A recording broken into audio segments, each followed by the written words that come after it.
Hello, hello, hello, and welcome to the BiggerPockets Money Podcast. My name is Mindy Jensen, and today I have a very special surprise for you, my dear listeners.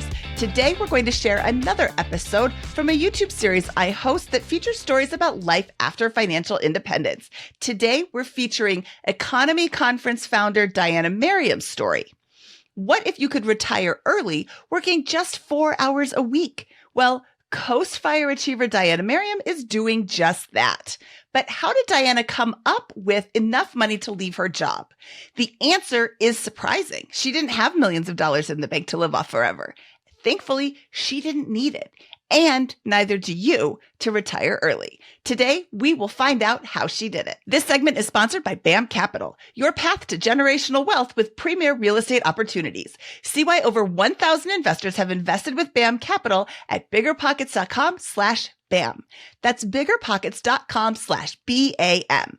Now, let's get into the show. Diania, thank you for joining me today. Well, thanks so much for having me. Let's start at the very beginning. How did you discover the concept of financial independence? So this would have been in about 2015. I believe I was 28. And I had run a credit report on myself and saw that I was 30 grand in debt for no reason, just simply from not paying attention. And, I knew I had some debt. I was paying credit card bills. I was paying the minimum on my credit card bills, but I never actually added it all up and looked at it collectively. So I was a little bit horrified to see that I had that much debt. And I started researching online, I got to do something about this. At the time, I really wanted to take 2 months off of work for my 30th birthday to go to Spain and walk the Camino, which is this 500-mile trek across northern Spain. I thought I was going to have to quit my job. And so I thought, okay, if I have to quit my job to take 2 months off, I got to get my money in order. And I knew nothing about money at the time. The only thing I knew about money in my 20s is just to make more of it. That's literally all that I knew about money. And so I run this credit report. I see I'm 30 grand in debt. I have a kind of wake up call. But everything that I read online was very much like that Dave Ramsey, eat rice and beans. This is going to be hard. This is going to be miserable. And like you said, I was living it up in New York City. I mean, at one point I calculated that I was spending $2,000 to $3,000 a month going out partying. Okay. I was having my 20s. And so to go from that to being miserable to meet a financial goal, wasn't really all that appealing to me until I discovered the Mr. Money Mustache blog. So that would have been the fall of 2015.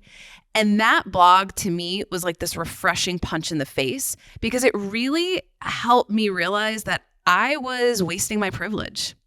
I was single. I had no kids. I had a relatively okay income for New York City, and I was just wasting it. And so I kind of had this awakening of this is a huge opportunity. This is actually really exciting. This isn't a burden.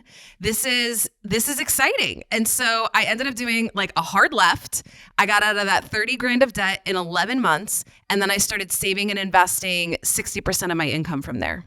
So let's talk about this decision to leave your job. Did you ever walk the Camino? I did. I did it in 2017, the year I turned 30. And did you quit in order to do it, or did you take a sabbatical? No, I ended up taking a sabbatical, which I didn't have any examples of colleagues who had successfully negotiated a sabbatical. So I didn't know that was an option for me, but I just tried and it worked. So yes, I did end up taking it 2 months unpaid to go to Spain and walk the Camino. But when I got back, I had a job and they let me maintain my health insurance while I was away. So that was nice. That is really generous of them. I've talked to you before several times. I know your story, and I know a large part of your story is actually leaving this employer to go on to do different things. Let's talk about the decision to leave your job because you weren't financially independent in the true 4% rule sense.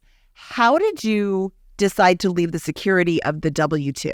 Up until, I tell the story about the Camino, at the time I had this amazing boss, right? And she was incredibly supportive. She was giving me great raises year to year. I had been, at the time that I decided to leave, I had been with the company for 9 years. And so there was a lot of changes in the organization over that time. We were acquired, then we were spun off, we were joint ventured, like a lot of changes in management, a lot of people kind of in and out of the organization. And so that amazing boss that I had that helped me negotiate this sabbatical, she was no longer my boss the last year that I was there.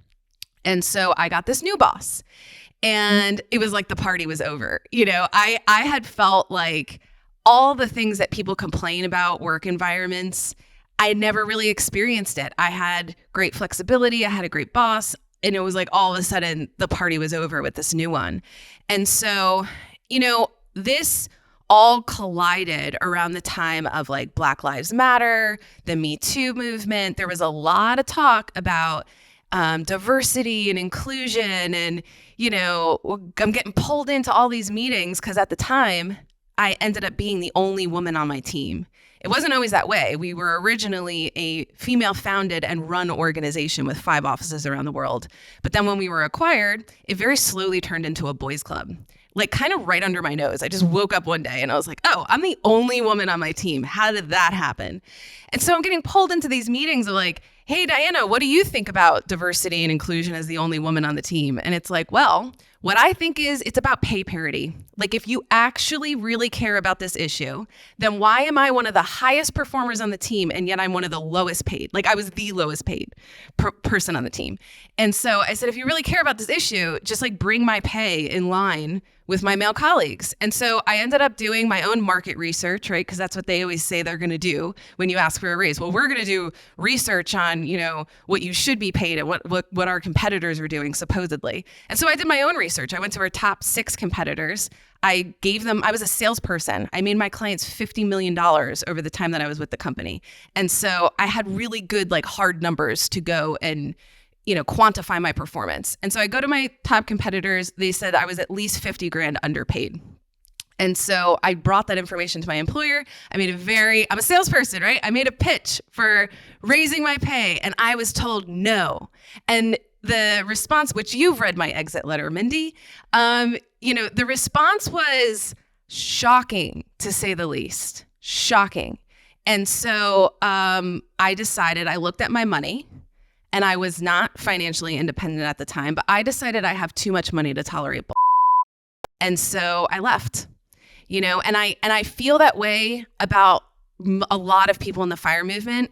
If you are out of debt, if you have an emergency fund, if you have FU money or peace out money for the polite among us, you know, if you have a good cash cushion and you've made an amazing progress on your retirement savings and you're well invested, then you have enough money already to make a change. You don't have to wait until you have 25 times your annual expenses to live the life that you want to live, right? I think we need to stop looking at, do I have enough money to never, ever work again and never make an income again? I'm 36 years old. Like that's kind of ludicrous to think that I'm never, ever going to make any money again, right? But do I have enough money to take a risk? I think is the better question.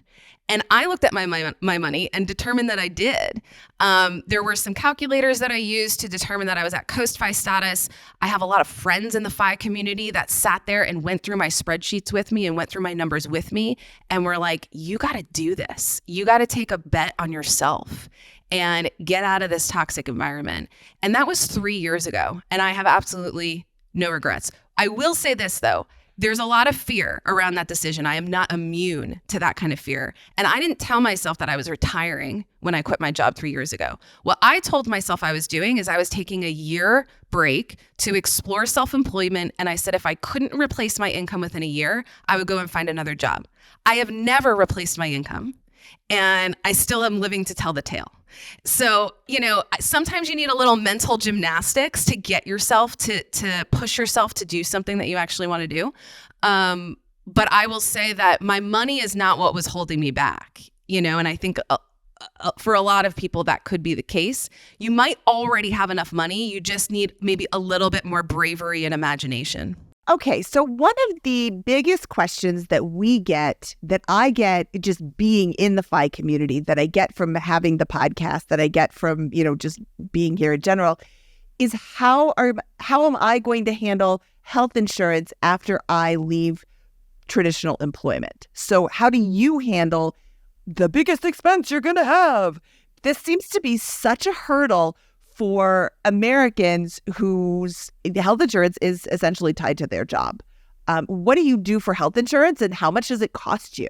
Yeah. So you know what's wild? Now that I'm kind of in this community and I look at all these case studies of how much people are paying for health insurance, even when it's employer sponsored, which is shocking to me. When I had employer sponsored health insurance, I was paying $100 a year.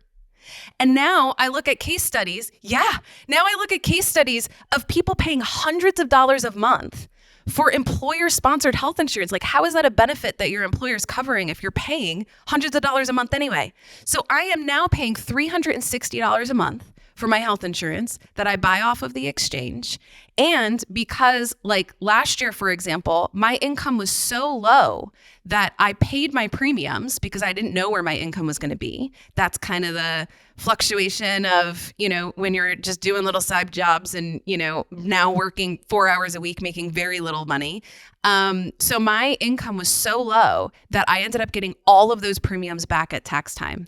So that $360 a month, I got it all back anyway, because my income was so low. So I think a lot of people assume that I won't be able to afford health insurance, but I would go and test that assumption. Like, go on to healthcare.gov and actually see what it would cost. To anybody listening who is interested in finding out what their cost would be on the exchange, don't even bother, unless you wrote the exchange software yourself, don't even bother going on the exchange. Call up an insurance broker who specializes in the exchange of your state and go through with them, ask about subsidies, ask about income levels, ask about, just ask them to tell you all the things that you may not know about this, because it can be surprisingly affordable, even for a family of four, even for a single person.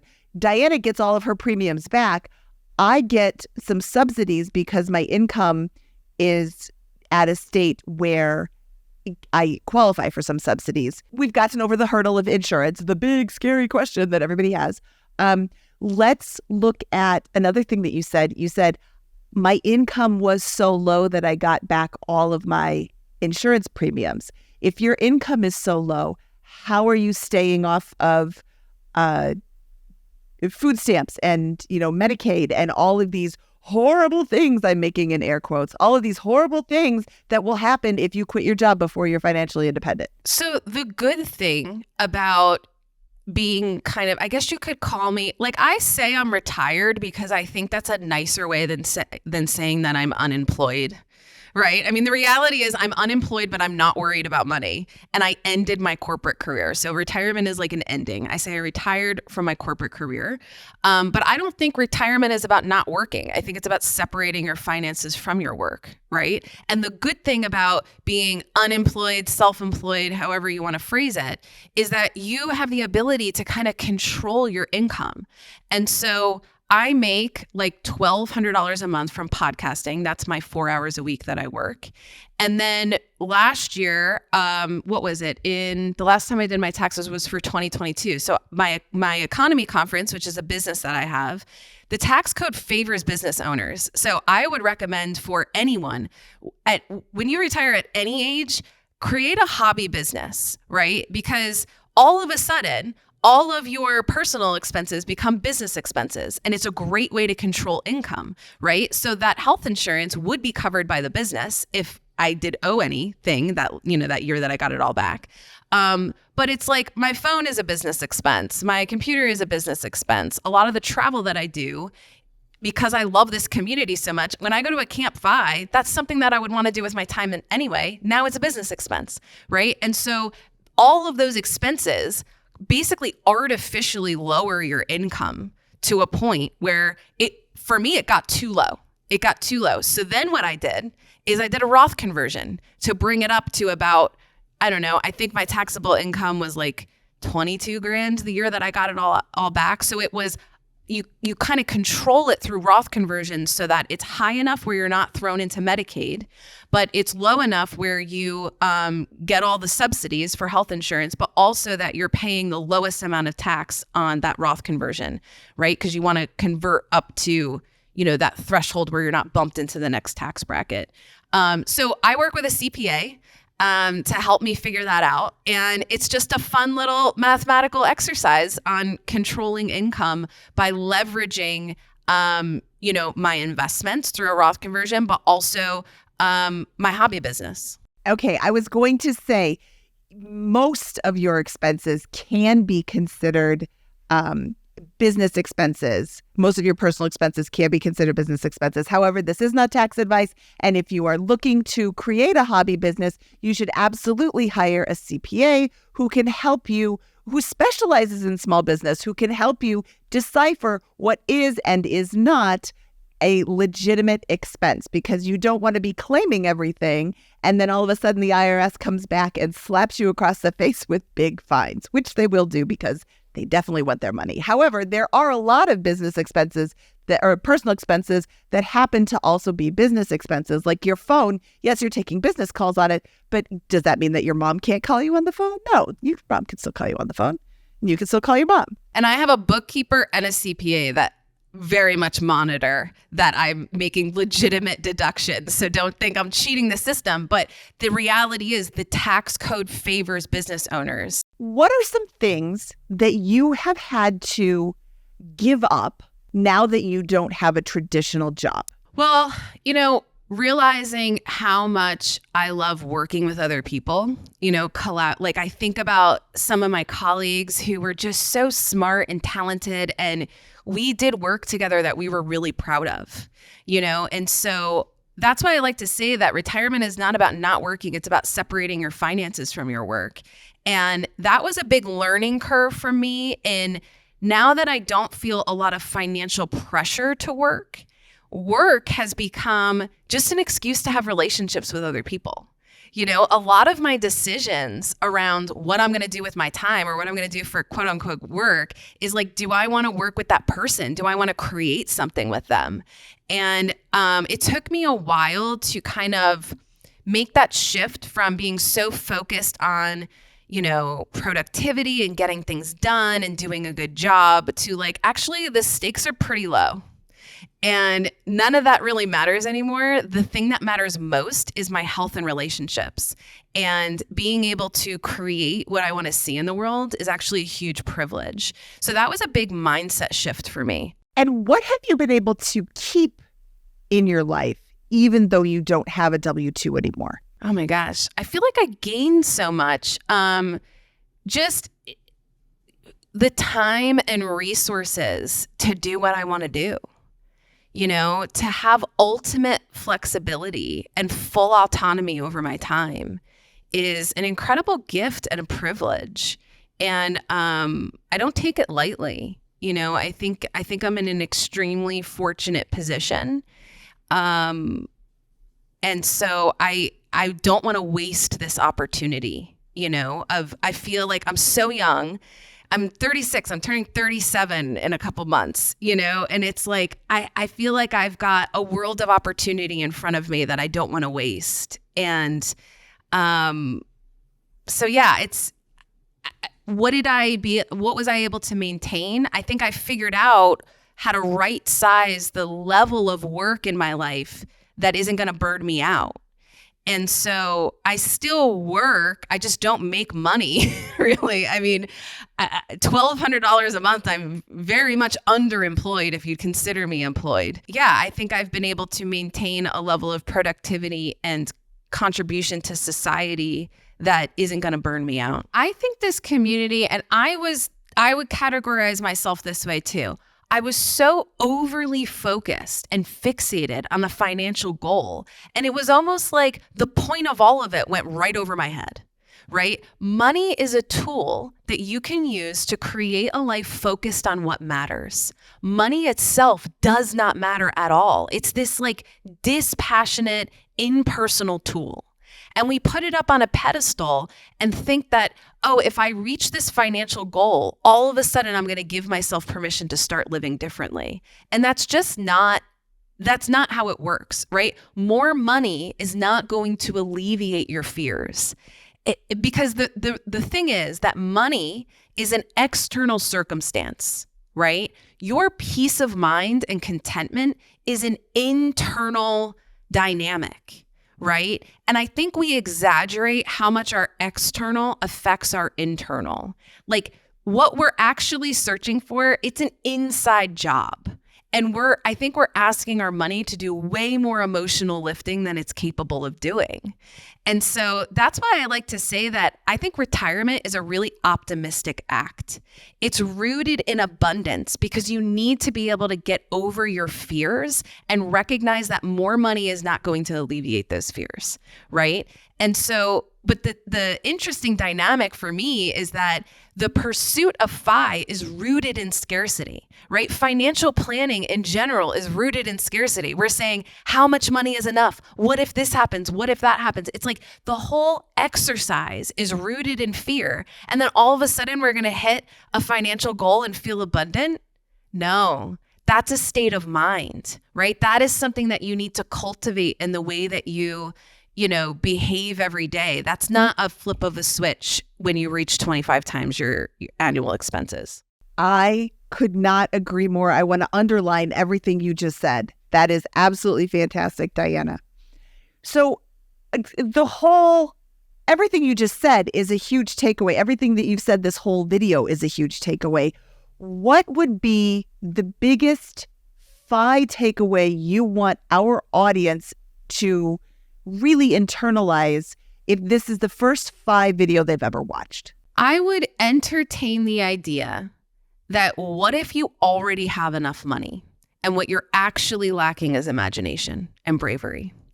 What would that look like, right? Like, how much money do you need to take a risk? Not how much money do you need to never work another day in your life? That is a question that no one, frankly, can even answer, especially when you're young, right? That's a loaded question.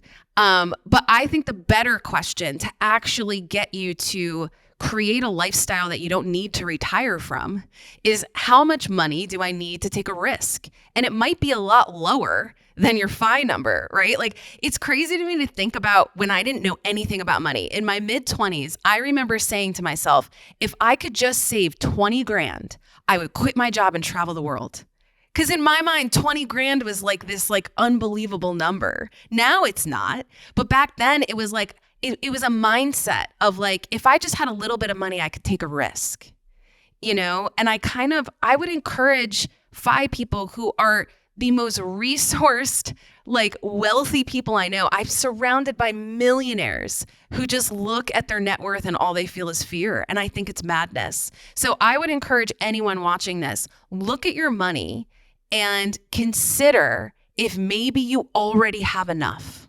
I, first of all, feel seen. Thank you so very much, Diana. And also, yes, 100%. There is such a fear of not having enough money in this FI space. And some of the studies that have been done by Bill Bengen, by Michael Kitces, by Wes Moss show that that is a very, very, very tiny possibility.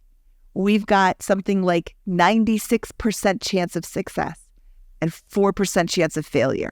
And people focus on that 4% chance of failure instead of the 96% chance of success. And what if your sense of security wasn't in your net worth? What if your sense of security was in your intellect, your skills, your network, right? I mean, your ability to earn money if you need to. I think the FIRE movement attracts the most intelligent, creative, and generous people on the planet. We are ambitious people. I say I made my clients $50 million. I don't think that I'm rare within the FIRE movement. When I hear about the careers that people have had and the level of success that people have had, you don't think that you could ever leverage that again to figure out money if you needed to? I mean, that's kind of a ludicrous idea, right? That, you're going to be so successful for a period of your life and then all of a sudden you're going to run out of money and not be able to figure it out. I think your sense of security should be in the fact that you're financially literate and you're extremely intelligent. And so whatever life throws at you, you are going to be able to figure it out. And I think that, again, that's the inside job, right? That's the sense of peace around not only your money, but your ability to figure it out. Yeah, I think that is the perfect inspirational place to end this story, because that is absolutely true, 100%. And I wish I would have talked to you about 6 years ago when I was in that same exact position, or rather when my husband was. I was just starting a job that I absolutely loved and didn't want to quit. And I think that's a good litmus for like where you are. I'm still at that job right now. If you would do that job for free, then maybe that's something that you love so much that it's something you want to continue. But if you dread your life every single day, why are you staying there for one more year? Right. Diania, thank you so much for your time today. It is always a joy to talk to you. This was so much fun. Can you please remind our audience where they can find you online and in person? Yes. So if you go to economyconference.com, and economy is spelled with an M-E at the end instead of an M-Y, but that is the annual party about money that I produce in Cincinnati. And so you can sign up for my mailing list there. And I talked about that exit letter that I wrote. If you wait for the pop-up on my website and you sign up through that pop-up, you can read that exit letter. I made it public. So if you're curious about that.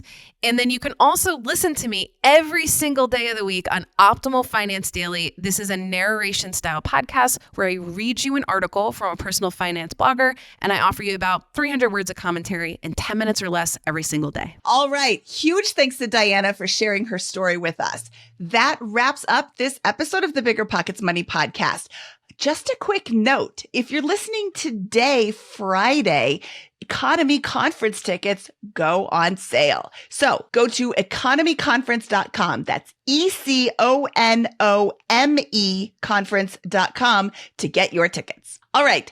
Thank you so much for listening. My name is Mindy Jensen, and I will see you later, alligator. BiggerPockets Money was created by Mindy Jensen and Scott Trench. This episode was produced by Eric Knudsen. Copywriting by Calico Content. Post-production by Exodus Media and Chris Micken. Thanks for listening.